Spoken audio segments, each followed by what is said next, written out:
Viens jouer avec nous, c'est un nouveau jeu, un jeu de coopération. Oui, on devient des agents galactiques. On active notre présence galactique pour la guérison de la Terre. On décode nos familles et nos amis afin d'honorer leur essence et leurs attributs pour notre mission planétaire. Nous sommes un fil d'or important dans la tapisserie de vie universelle. Maintenant, un ami de la famille Portail, Jonathan Papillon Blanc. Écoutons sa sagesse. L'ordre infini de l'univers.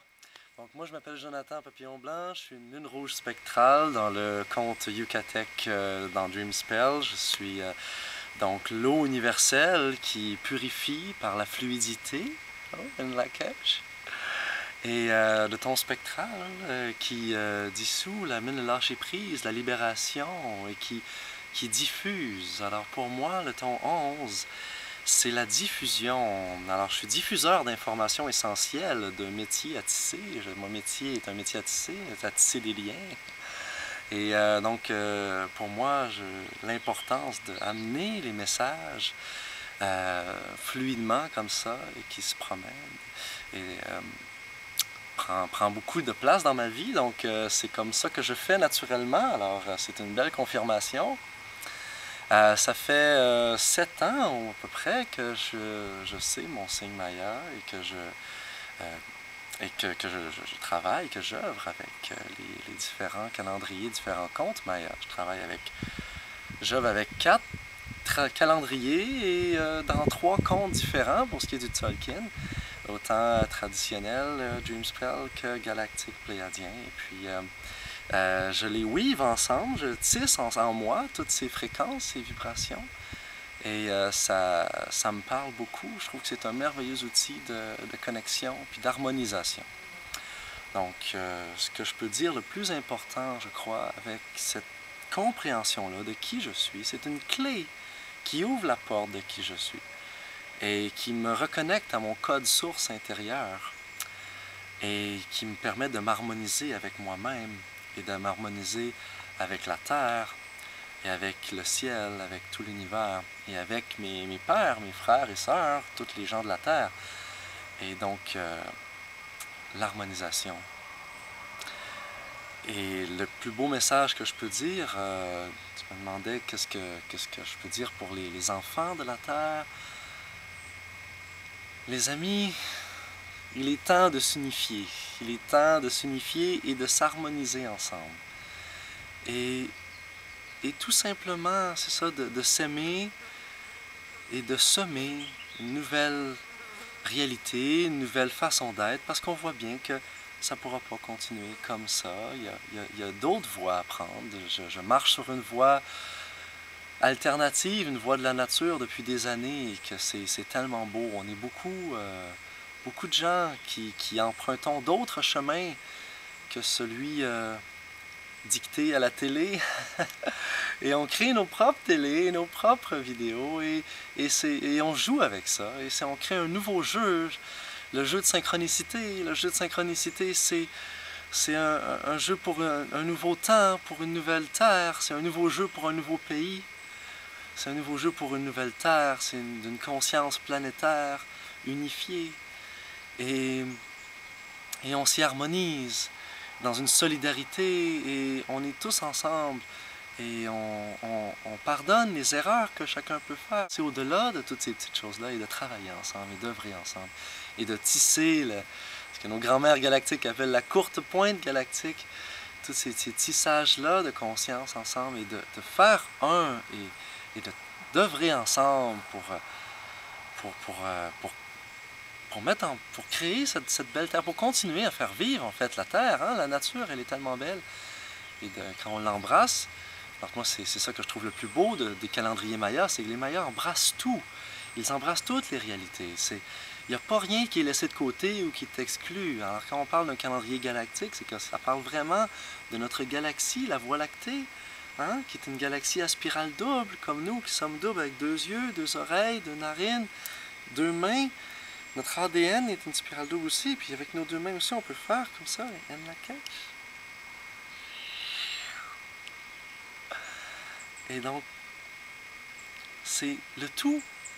L'univers, la galaxie, la Terre, le Soleil, la Lune, et nous. Avec les animaux, avec les plantes, avec les minéraux. Et tous nos amis humains de la Terre. De toutes les couleurs. Toi, là, quand tu étais adolescent là, ou quand tu étais un jeune enfant, si on t'avait dit ça, hey, regarde, toi, Jonathan, toi, tu es la lune rouge spectrale. Tu as un don, toi, pour amener la libération puis la fluidité.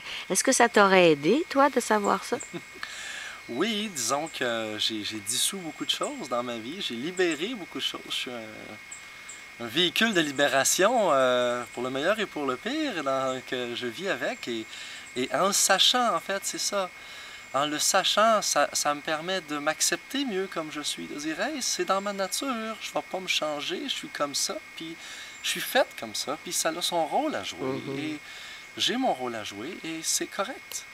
Et ça m'aide à mieux m'aimer. Et effectivement, ça m'aurait aidé à mieux m'aimer aussi quand j'étais jeune, à mieux me comprendre. Et c'est une clé de compréhension de soi. Et puis, la lune rouge, la même chose, la purification. Toute ma vie, j'ai amené la purification. Moi, je suis quelqu'un qui, toujours avec de l'eau, je vais servir un thé, une eau, un jus, je vais servir de l'eau. Quand j'étais jeune, c'était bien important pour moi aussi ça. Puis, c'est sûr que je le vois avec les enfants aussi.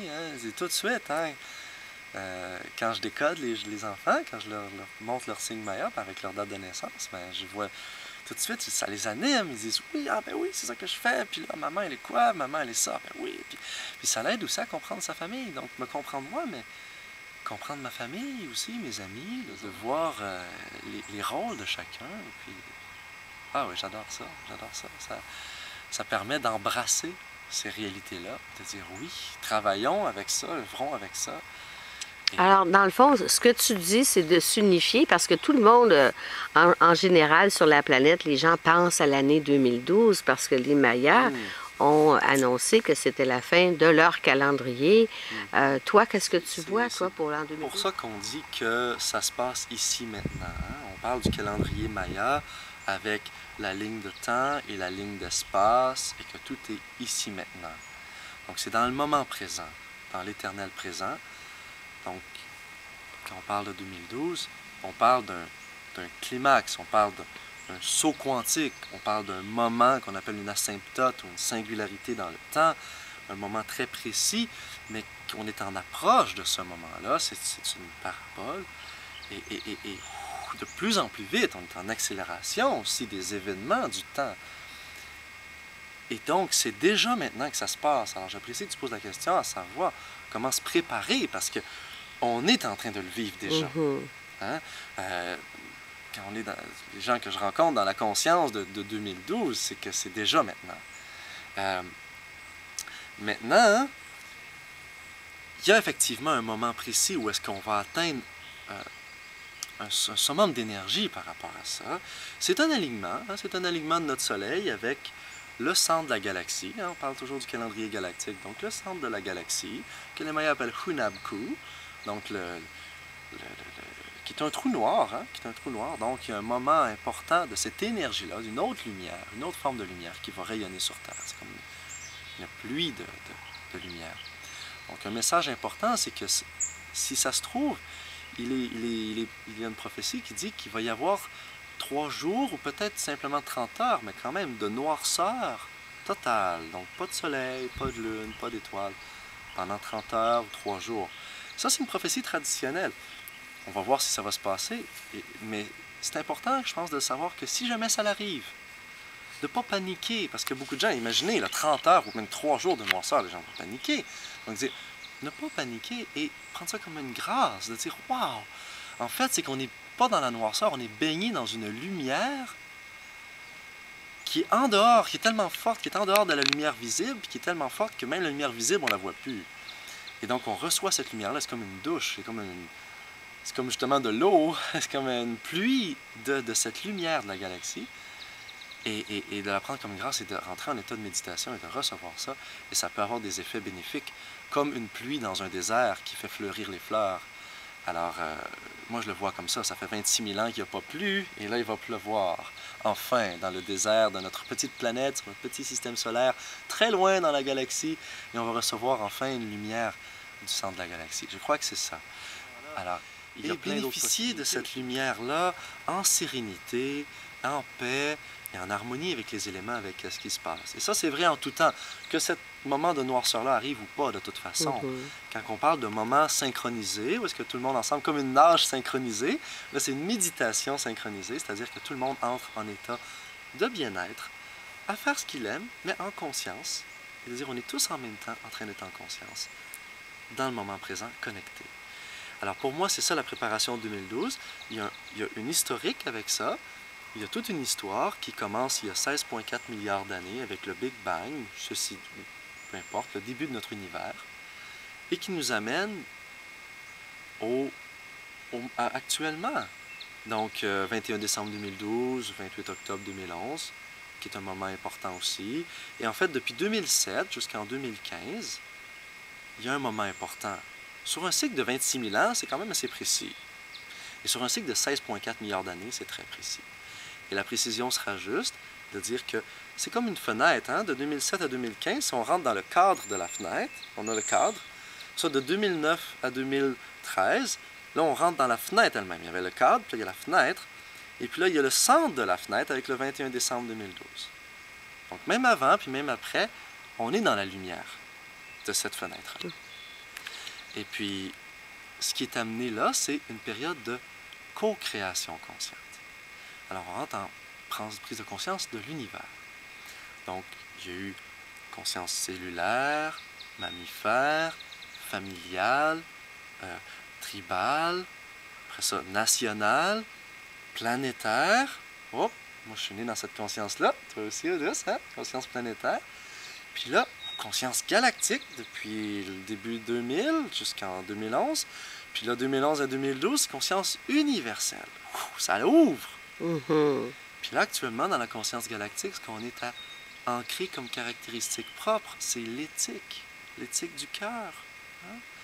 Donc, dans la conscience nationale, c'était planétaire, la conscience planétaire, c'était le pouvoir. Et avant, c'était la morale, la loi, le bien et le mal. Puis là, on a développé notre pouvoir, puis là, on développe notre éthique du cœur. Donc, on n'a plus besoin d'une loi ou d'une morale qui nous dicte de l'extérieur quoi faire, qu'est-ce qui est bien, qu'est-ce qui est mal. C'est notre éthique propre.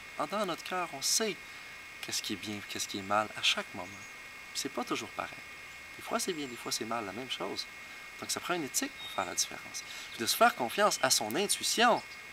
Donc, la grande révolution qui se passe, c'est la révolution de l'intuition, dite féminine, parce que c'est notre yin, le féminin chacun, l'intuition, qui est de 40 000 à 4 millions de fois plus rapide que le mental. Ouh! Oh! Qui a calculé ça? Les scientifiques! Les scientifiques d'analyse, ils disent, ils ont fait des tests, et ça veut dire que intuitivement, je dis, je vais à droite. Et après, je pense, ah, t'as peu, c'est où que je m'en vais, je regarde la carte, ah oui, c'est à droite. Ça a été beaucoup plus vite de savoir, intuitivement, ça m'a dit à droite. Après, je peux y penser, puis tout ça. Mais des fois, il faut réagir vite. Puis comme tout va de plus en plus vite, le mental ne suit plus. Le mental est dépassé. Donc, c'est un très bon outil, des fois, dans certaines choses, mais qui a ses limites. Et là, on développe l'outil de l'intuition, par l'introspection. De là, l'importance de la méditation et d'apprendre à se connaître grâce à des clés de sagesse qui nous reconnectent à notre source intérieure. Parce que on va chercher notre intuition, notre pouvoir intérieur. Donc, tout le développement du pouvoir dans la conscience planétaire qui a commencé avec la révolution industrielle en 1755 jusqu'en 1999 a amené en conscience planétaire, donc de la vapeur au charbon, au pétrole, avec tout le pouvoir, la bombe atomique, le pouvoir extérieur, mais aussi le pouvoir intérieur. Tout le développement hein, dans la vague du Nouvel Âge, l'idée, c'est le développement intérieur. Et tous les autres mouvements parallèles aussi, la méditation, si on prend le Tao chinois, ou si on prend avec les Mayas aussi, tous les rituels, les Celtes et tous les peuples de la Terre, c'est de ramener c'est ça, dans l'intérieur. Enfin bref, hein, c'est ça, il y a tous les peuples de la Terre qui arrivent à la même conclusion. C'est ça aussi qui est important. Dans le même de voir. jardin de la Terre. Dans le même jardin de la Terre. L'unification. Mhm. Hein, si on prend la roue de médecine amérindienne, avec les 4 couleurs, rouge, blanc, bleu ou noir, et jaune, dépendamment des tribus, les couleurs sont placées différemment, mais c'est toujours les mêmes couleurs. Et c'est quoi ces couleurs-là? Ben, c'est le peuple rouge, le peuple blanc, le peuple jaune, le peuple noir. Puis là, il y a toutes les autres couleurs de l'arc-en-ciel qui sont faites avec ça aussi. Mais si on regarde les peuples premiers, on peut voir que ça fait sens. Et donc, tous les anciens peuples, autant les Blancs aussi, les Celtes, les Druides, les Scandinaves, ben, parlent de la même histoire. Ça se rejoint tous. Puis, il y avait des langues communes avant. L'indo-européen, avec l'Asie, tout ça. Donc, c'est important de voir vraiment l'histoire réelle de la Terre, puis des peuples humains. Puis de voir d'où on vient, qui on est, hein? Pour savoir où l'on va, pour savoir par où on est allé, d'où on vient. Ben, c'est ça. Moulouk est le nom maya de la lune rouge. Toi aussi, tu as un nom maya. Tu vas voir 3 sites. Le premier, c'est pour te décoder. Le deuxième, c'est pour apprendre à jouer le jeu de synchronicité. Et le troisième site, c'est pour rejoindre Jonathan. À bientôt, belle amie. Au plaisir de tisser la nouvelle réalité avec toi. Le jeu de synchronicité est une application sociale de Sagesse Maya et du Dream Spell tissée avec le calendrier des 13 lunes de la paix.